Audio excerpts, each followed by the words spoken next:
Hi welcome to my channel one pot wonders. இன்றைக்கி ஒரு சிம்பிளான தோசை ரெசிபி தான் நம்ம பார்க்குறோம்.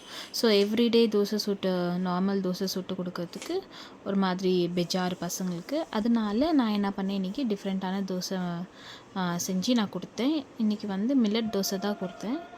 அது கூடவே கேரட் நல்லா கிரேட் பண்ணி வச்சுருக்கிறது, அப்புறமா சீஸு, இது ரெண்டுமே ஆட் பண்ணி கொஞ்சமாக டேஸ்ட்டுக்காக ஆரிகாமி ஃப்ளேவர், இந்த பீஸாவுக்கு போடுவாங்க இல்லைங்களா, அந்த சீசனிங் நான் போட்டேன். கொஞ்சமாக நான் ஆயில் பதிலாக கீ சேர்த்துக்கினேன் பசங்களுக்கு கொடுக்குறதுனால. ஸோ அது ரொம்ப நல்லது. ஸோ இந்த மாதிரி தோசை எவ்ரிடே வெரைட்டி தோசை கொடுத்தா என் பசங்க விரும்பி சாப்பிடுவாங்க. ஸோ நீங்களும் வீட்டில் உங்கள் பசங்களுக்கு எந்த மாதிரி தோசை செஞ்சு கொடுக்குறீங்கன்னு கீழே எனக்கு கமெண்ட் பண்ணுங்கள்.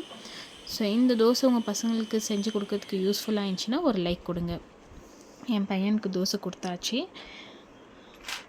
ஸோ அவரும் நல்லா இருக்குதுன்ட்டுன்னு. ஸோ இன்றைக்கி நான் சட்னி எதுவுமே செய்யலை, அவங்க சாஸிலே தொட்டு சாப்பிட்லான்னு சொல்லி சொன்னதுனால ஸோ சட்னி எதுவுமே செய்யலை நான். நேற்று பிளெயின் தோசாவும் சட்னி தான் நான் கொடுத்துருந்தேன். இன்றைக்கி பீஸா தோசை ப்ளஸ் சாஸு பசங்களுக்கு கொடுத்தோன்னு ரொம்ப நல்லா இருந்துச்சுன்னு, ஸ்டமக் ஃபில்லிங்காக இருந்துச்சுன்னு சொல்லியிருந்தாங்க. ஸோ அப்படியே நான் ஒரு 2 தோசை சுட்டு எடுத்துக்கினேன். இது நல்லா கிறிஸ்பியாக வந்துட்டு இருந்துச்சு. இந்த சீஸி அந்த கேரட் எல்லாம் போட்டோன்னு சூப்பர் டேஸ்ட்டாக இருந்துச்சு.